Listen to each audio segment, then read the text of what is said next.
This podcast is brought to you by Free Buddhist Audio, the Dharma for your life. Our work is funded entirely by donations from our generous listeners. If you would like to help us keep this free, make a contribution at freebuddhistaudio.com/donate. Thank you, and happy listening. And the theme is connection. So generally there's an overall theme with Buddhist Action Months.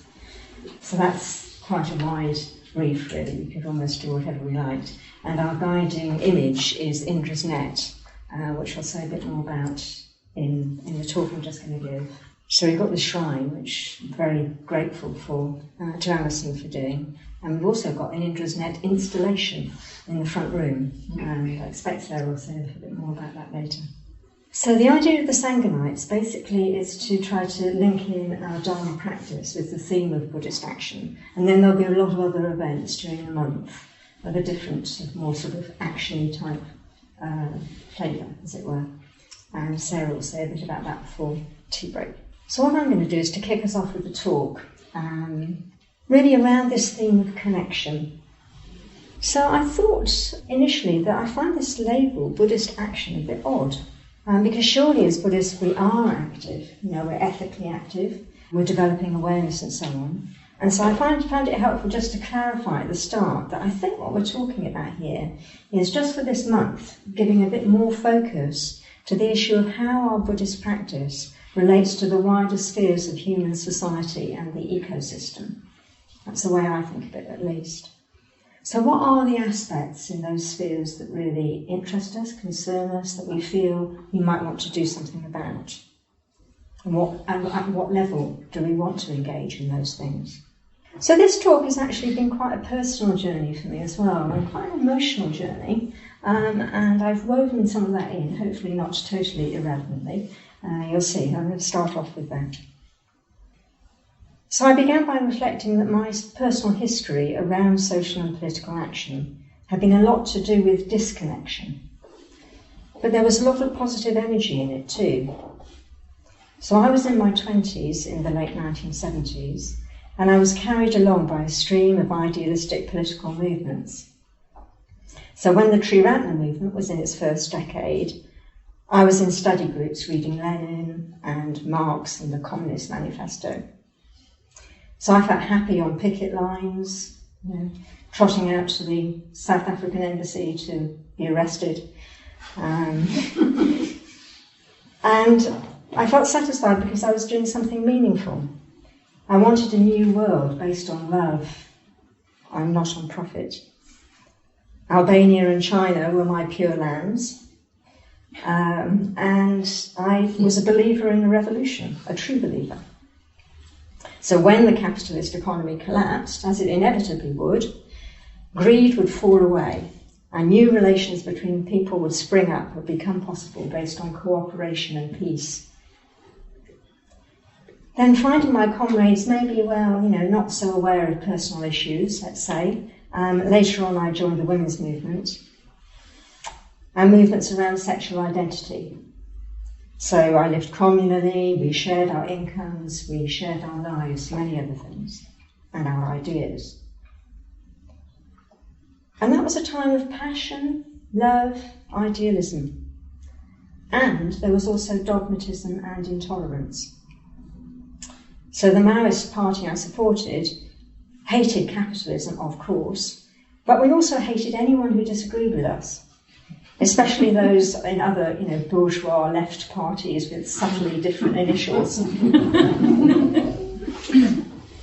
So we thrust the worker at passers-by on the street corners. And in my feminist circles, feeling we needed to make a point about pornography, we armed ourselves with lots of tubes of superglue, and under cover of nightfall, we glued up the locks of W.H. Smith and other newsagents with dubious publications on their shelves. So this is an example. And I was thinking, as a way of bringing people around to our point of view, it wasn't exactly subtle and not effective. So times changed and the Pure Lands turned out not to be so pure. I learned to meditate and gradually my life reoriented around the Dharma. So I began to face more inward than outward.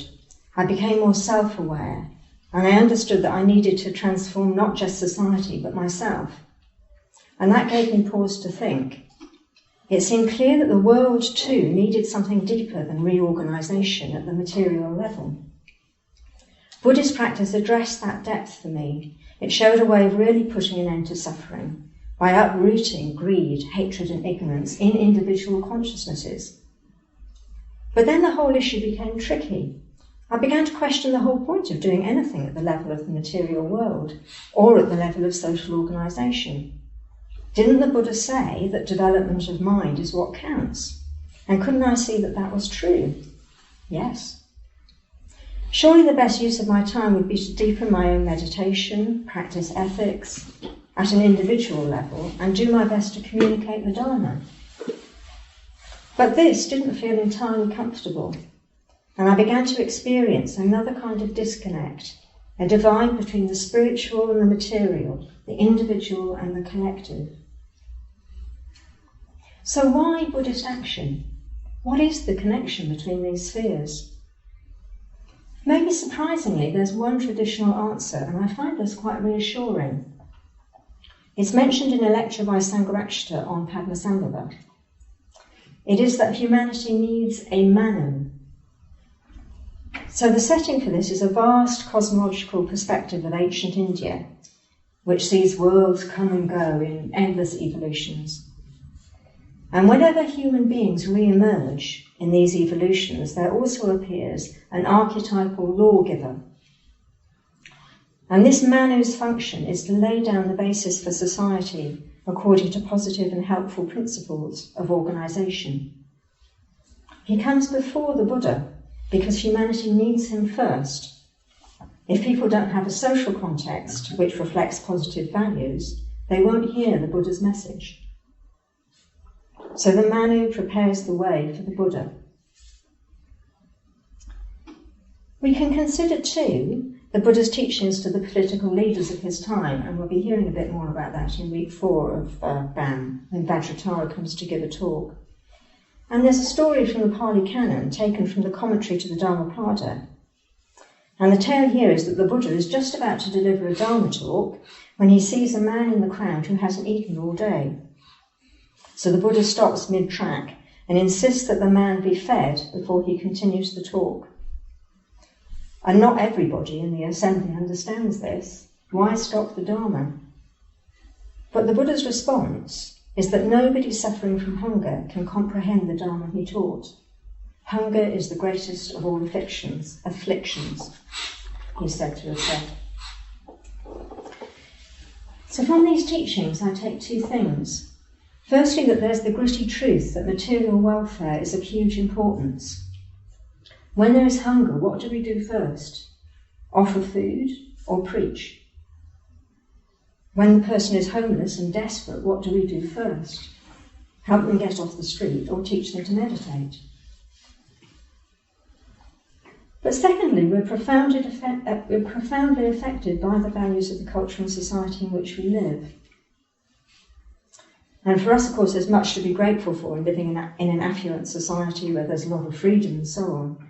But I just wonder how aware we are, or can be, as to how deeply individual consciousnesses are influenced by the prevailing norms and ideas that come with decades and centuries of development of a society in which profit has driven and which is profoundly materialistic, profoundly scientific, profoundly rationalistic. So I find this a bit easier to imagine, this idea of the influence on our consciousnesses of these things, if I dream the opposite.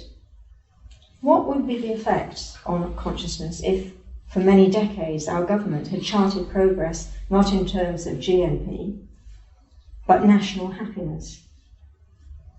If, when a serious crime was committed, we would expect to hear the Prime Minister express compassion for the perpetrator, as well as the victims. What if, as the poet Adrian Henry said, tonight at noon, supermarkets will advertise 3p extra on everything.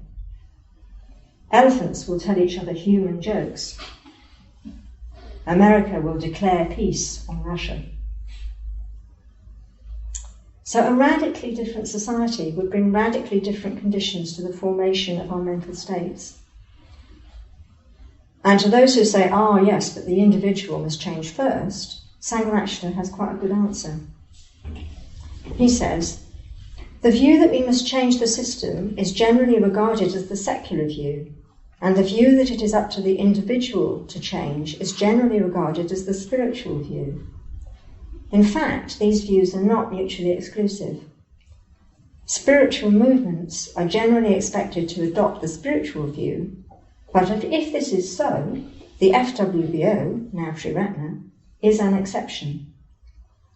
Yes, the development of the individual is fundamental in transforming the world, but at the same time, it is important to recognise that external conditions can help or hinder us in our development. And elsewhere he says, one has to make or try to make some effort to transform the society in which one lives. It's all very well to talk about the lotus blooming in the midst of the mire, but it is very difficult to be a lotus when the mire is particularly nasty or particularly all-pervasive. So we could say that this project to transform society as well as ourselves is part of the DNA, I think, of the Triratna movement. Right from the start of Sangharakshita's own involvement with the Dalits in India, to the early days of the movement when people worked and lived together as part of spiritual practice, creating what Sangharakshita called a blueprint for a new world. The world I have in mind, he said, is an entirely new world, a world radically different from the old one. And to see into this relationship between society and the individual more deeply is one way of seeing the truth that the Buddha saw, the truth that nothing exists independently as a separate entity. There is simply dependent arising.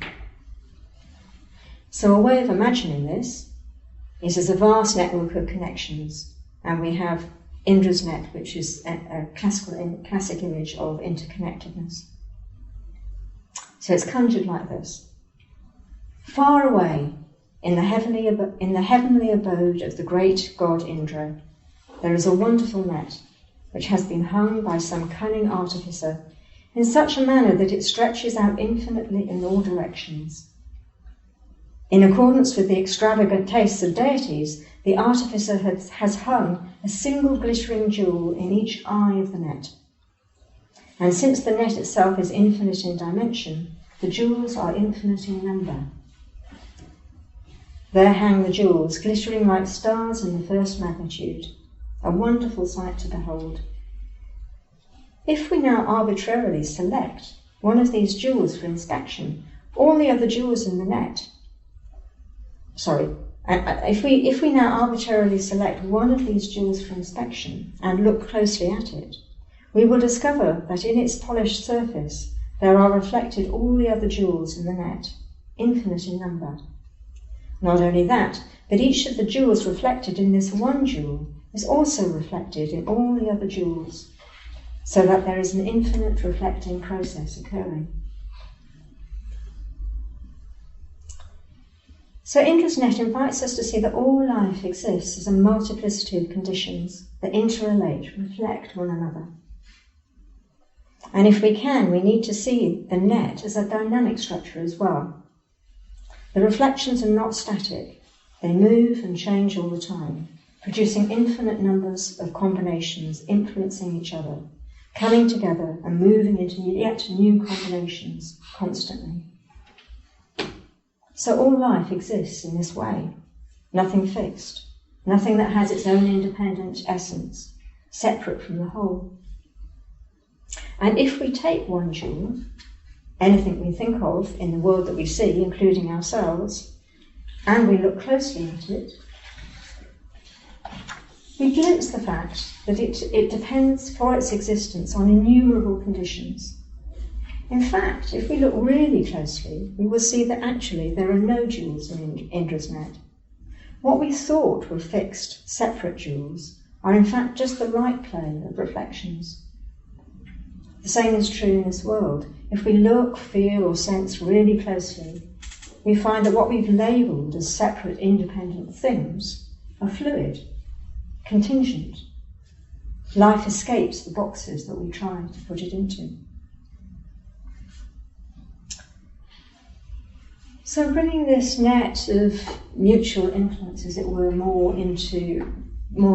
down to earth, I think with even a glimpse of the complexity of Indra's net, we can appreciate how ourselves are influenced by social and cultural norms, how we influence our own environment, are influenced by others, and so on. So nothing we do is without effect, near or remote. And when we start to take this in, we might wake up to sort of a sense of kinship with life, and the suffering of others comes closer to home. So we're connected to the animals we farm, that we eat and profit from. We're connected to the adults and children working in sweatshops far away, producing the clothes that we wear. And in this way, feeling the suffering of others as one's own is very much part of the flavour of engaged Buddhism throughout the world. And Thich Nhat Hanh and his brothers in monastic orders in Vietnam during the war said that they felt the pain of the Vietnamese people as their own, and it was impossible to stay secluded. Should we continue to practice in our monasteries, or would we have to leave meditation halls in order to help the people suffering under the bombs? After careful reflection, we decided to do both, to go out and help the people and to do so in mindfulness. We called it engaged Buddhism. Mindfulness must be engaged. Once there is seeing, there must be acting. So, once there is seeing, there must be acting. But in our everyday lives here, I expect that it's often not so straightforward, that we just see what needs to be done, we see what ethical choice we want to make, and we do it. Even if we think we do see, something complicates our choices and we're held back. So I'd like to just touch briefly on two aspects here: feeling overwhelmed and getting stuck in ill will. And I think we experience, or might experience, both of those things because of the root problem identified by the Buddha, which is that we're clouded by ignorance. We don't see things as they really are. We generally don't fully see Indra's net. We resist the flow of life, its impermanence. And we tend to see things, including ourselves, as independent, separate entities. We imagine a separate me, as if we could somehow sever the links in the net and stand alone as an individual jewel, unaffected by all the rest. And then we imagine ourselves as a jewel in the centre of this net, this world, from which we've severed ourselves. And our project becomes self-defence, trying to grasp, keep only what we want, only what's not threatening, what makes us feel secure, and push away what threatens us. So in this way, we hope we can control. And there are many reasons why we do that and how we do it. But as the Buddha taught, this strategy always fails and leads to suffering. But that suffering also is not inevitable. Eventually, through practice, with sensitivity, and in whatever way works for us, we learn to let go more into our connectedness with life.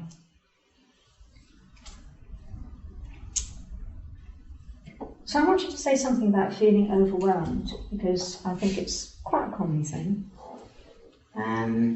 So we might think of taking some kind of action, making some ethical choice, or maybe getting involved in something, and we feel, well, what good would any of it do? The troubles of the world are so huge that what I can do alone is pointless. And we can justify actions or non-actions in this way. What difference does it really make if I, as just one person, avoid products tested on animals, consume less, move my bank account because I'm concerned that there's investment in the arms trade? Or maybe we don't even get that far. Maybe there's just a vague feeling of powerlessness and fear when we think of the state of the world, and our tendency is to withdraw. It's a painful state to be in, and it's a real double bind, because then we don't do what we actually can do, And this only strengthens our sense of powerlessness. So I think what often goes hidden in this is that there can be at the same time a sense of over-responsibility. Behind the feeling of powerlessness is a feeling that we should be able to solve the problems of the world. You know, we can't stop wars or climate change, and so we are bad and a failure. We want to be in control, and it's painful to understand that we're not. So, crudely put, I think we have this situation that we think we have no influence, and yet are totally responsible. But it can be helpful to see that these are only views, constructed out of this illusory sense of separate selfhood. We place ourselves in the centre of things, in both views, that we are powerless and yet responsible. We've imagined ourselves as the jewel in the centre, but as disconnected from the net.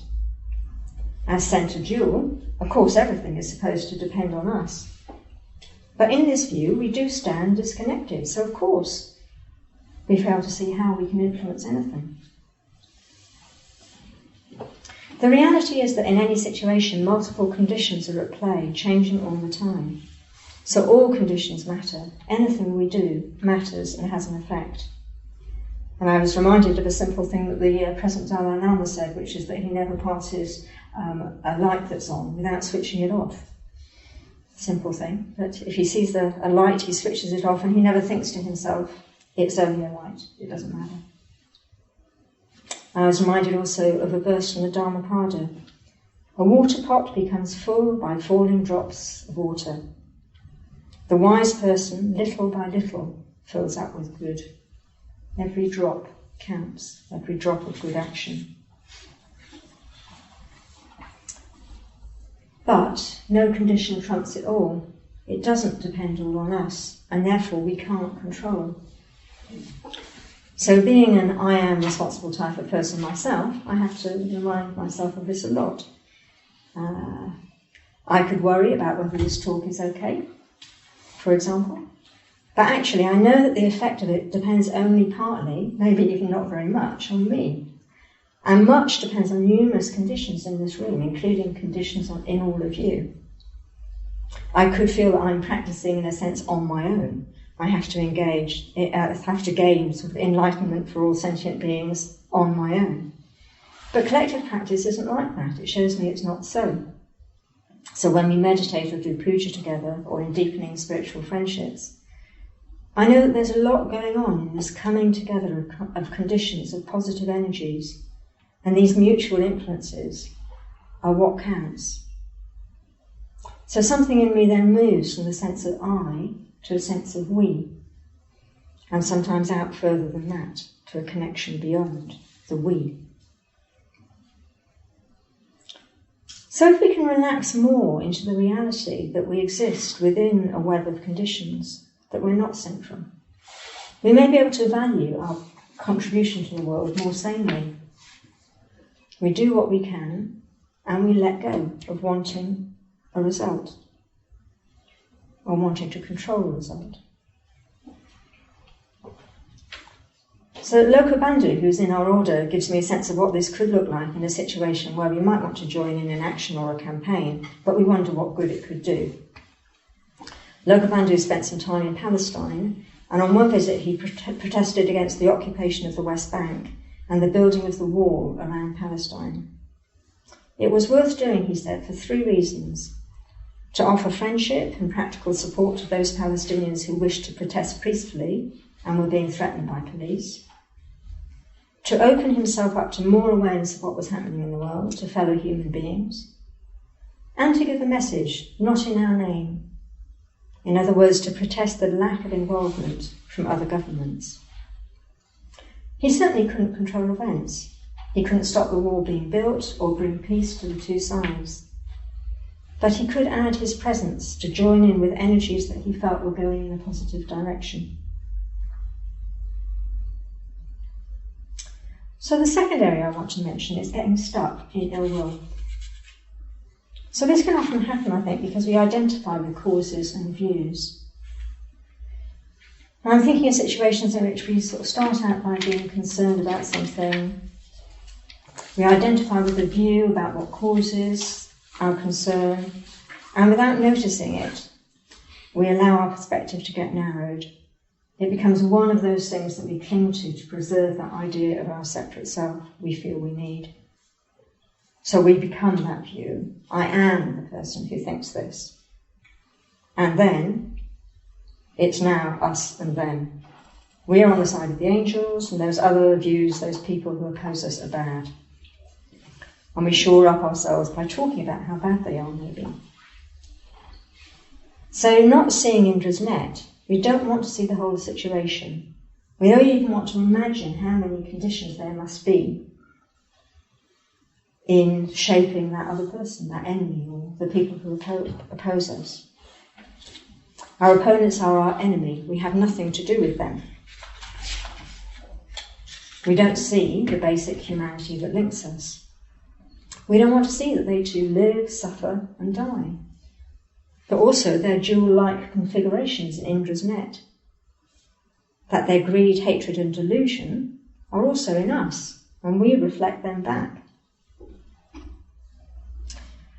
So as Buddhists, we might be aware of the dangers of this, and we might think of the famous words of the Dhammapada, hatred is never appeased by hatred.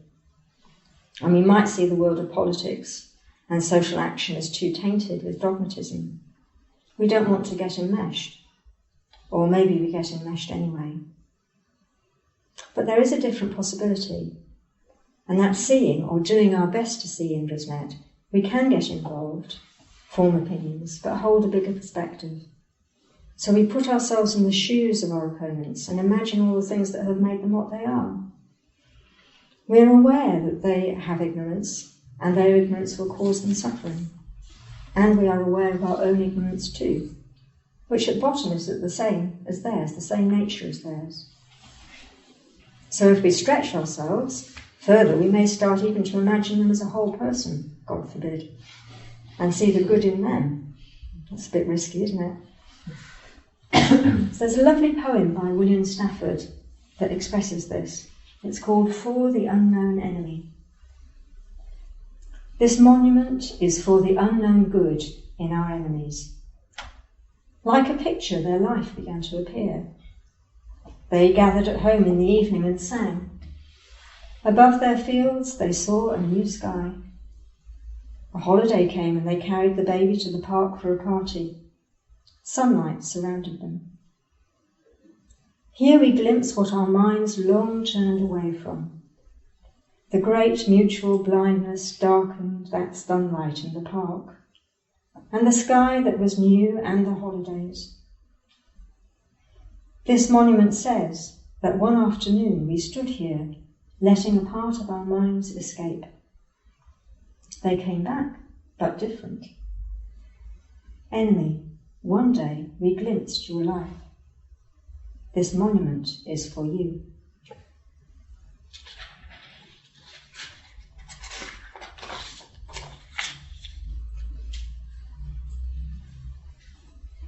So it can be inspiring too to think of leading Buddhists such as the Dalai Lama, Thich Nhat Hanh and many others in war-torn countries especially, who've seen and experienced so much suffering, and yet they just seem to embody love and they're empty of the need to take revenge. But I think we don't have to be in such extreme situations to see that it's important to recognise and work with ill will. And we can start close to home. You know, there's those speeches on the telly from politicians that just get our goat, rile us up. Can we see them as whole people?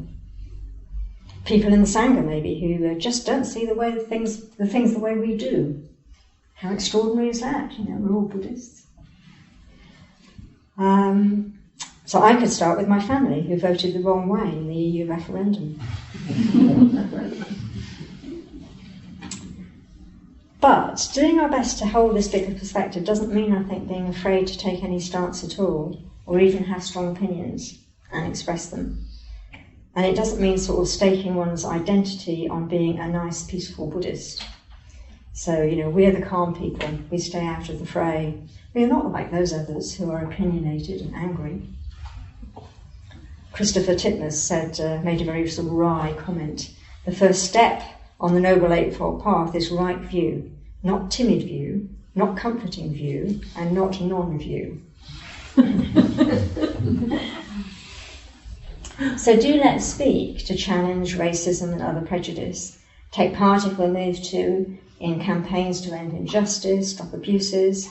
Let's march against animal experiments, carrying animal coffins through the streets, as did the Amida Trust in Cambridge.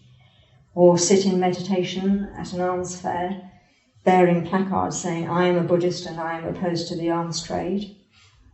So these actions confront the harm done in the world. Let's not be afraid of our emotions and passion to create a better world.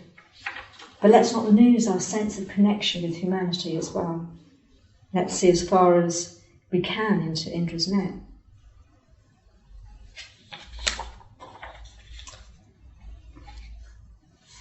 And to be on this path and to be prepared to gaze deeper into Indra's net, we need all the love and stability of equanimity that we can muster.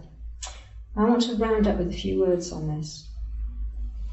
So equanimity has been described as an unshakable balance of mind rooted in insight. It's an island to give us a firm footing in the middle of a restless ocean. It's the culmination of the other three Brahma Viharas, or heavenly abodes, of metta, compassion, sympathetic joy. It contains all those, and it sees the whole perspective, the ups and downs, all the suffering and joy. It steadies us when blown about by the worldly winds, pleasure, pain, loss and gain, status, disgrace, praise and criticism. So equanimity just welcomes everything that arises, and its enemies are prejudice and indifference. The steadiness of equanimity is not aloof, but deeply engaged. Pema Chodron says that it is not at all the same as an ultimate harmony, where everything is finally smooth. It is more a matter of being fully engaged with whatever comes to our door. We could call it being completely alive. So I picked this out because I feel that developing equanimity is something really practical and helpful we can do to support our engagement with the world. One reason is that it balances pain with pleasure, suffering with joy. If life is hard, even tragic, there's always more to it than just suffering. So we can think that we need to sort of grind our teeth, no, not grind our loins. That's a bit of a strange concept, isn't it? Good, our loins are grind. Well, you never know. We're actually suffering and difficulties. We're trying to do something about it. It's that kind of thing I'm trying to get over in that very odd mixed metaphor. But on one level, that's just a view, isn't it? You know, we need to be prepared to meet joy as well, and laughter. So this is Han from Being Peace. He says, to suffer is not enough. Life is filled with suffering, but it is also filled with many wonders, like the blue sky, the sunshine, the eyes of a baby. To suffer is not enough. Each day, 40,000 children die of hunger, yet the sunrise is beautiful, and the rose that bloomed this morning along the wall is a miracle. Life is both dreadful and wonderful. So if engaged Buddhism means feeling suffering more as one's own, we can also feel joy more as our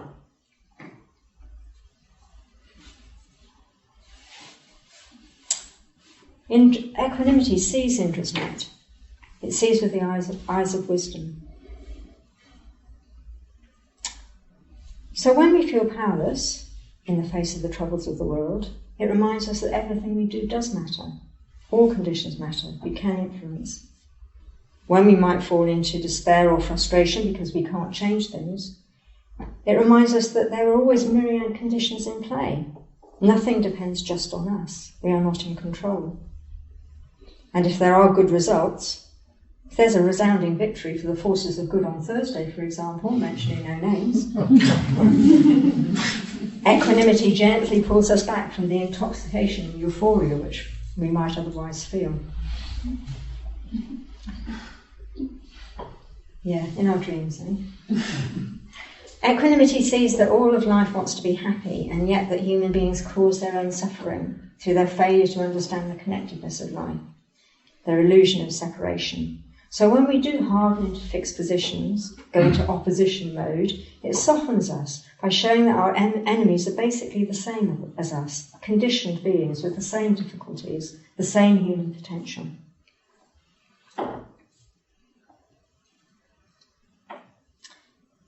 Basically, it calls us to identify with the world rather than separate ourselves off from it. So just to end, throughout writing this talk, I was thinking again of my own personal history and asking myself, how do I stand with all that now? And what became of that passionate, idealistic, and sometimes angry young woman who believed that the world would change for the good? Where's that energy now? These questions are still very live for me, so what you're getting now in these sort of final paragraphs are just what's current. And firstly, while writing this talk, I was struck by the fact that there was a sense of despair in me, and gradually it became clear that the new world I'd envisaged was not dawning. I lost my naivety, that's a good thing, but somewhere along the line I also lost hope. For a long time I deepened my Buddhist practice and married that with what I felt I could offer, as it were in a sort of more worldly sense. So I took my practice into my work, in the community as a lawyer, and in other areas such as prison chaplaincy. And this seemed enough, or at any rate it was the best I could do. But inside I think I was still grieving for the passing of that hopeful innocence, that idealism. And I'm still passionate. I still want to change the world. And I understand that at the deepest level, the only level that ultimately counts, change means change in the individual and collective consciousnesses. So it means the uprooting of the causes, the uprooting of greed, hatred and delusion taught by the Buddha. However, while writing this talk, I became aware with some surprise that I also believe this. In the world today, when the mire is particularly nasty, as Sangharakshita put it, it's not enough only to teach the Dharma. That's my view anyway. Although the Buddha's Dharma is what counts at the ultimate level, change at the level of social and political organisation is needed to prepare the way. We also need a Manu, the archetypal lawgiver. And quite honestly, I can't see a Manu at present on the horizon. So coming to that realisation, I wondered, why am I not in despair about this? And actually, despite all of this, there's something in me that now trusts deeply, that does have hope, that is at ease with the world. Why is this? It's hard to explain this without in a sort of narrative way, so the only thing I could think of doing was to tell you about the giant armadillo. The giant armadillo lives in South America. Apparently it has about 800, God, what am I like this evening? 80 to 100 teeth.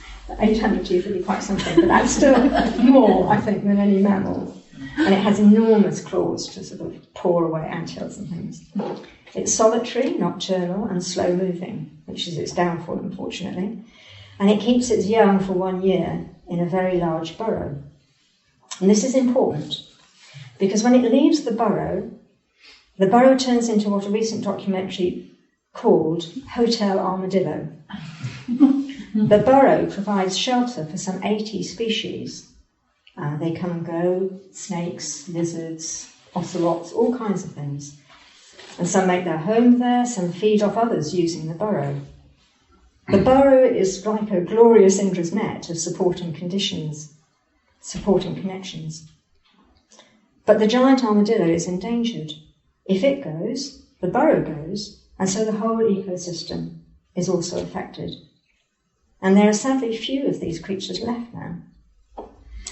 So a reporter asked a conservation worker, doesn't he despair, seeing the armadillo still hunted, seeing its habitat disappearing?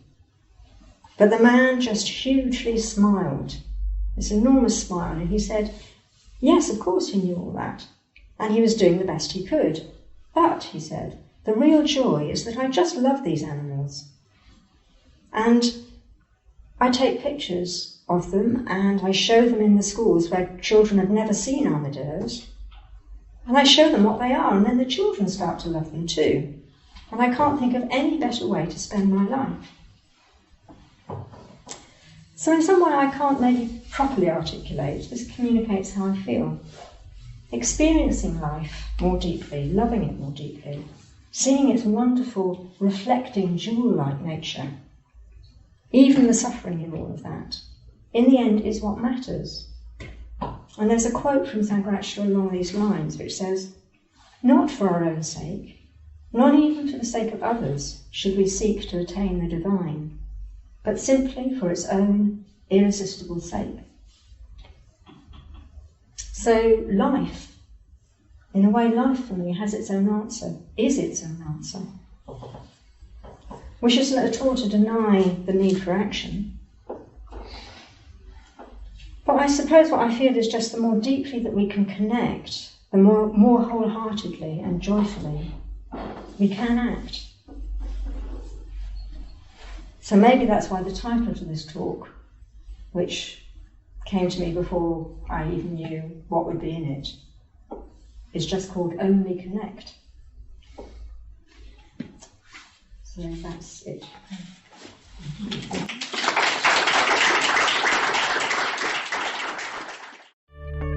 We hope you enjoyed this week's podcast. Please help us keep this free. Make a contribution at freebuddhistaudio.com/donate. And thank you.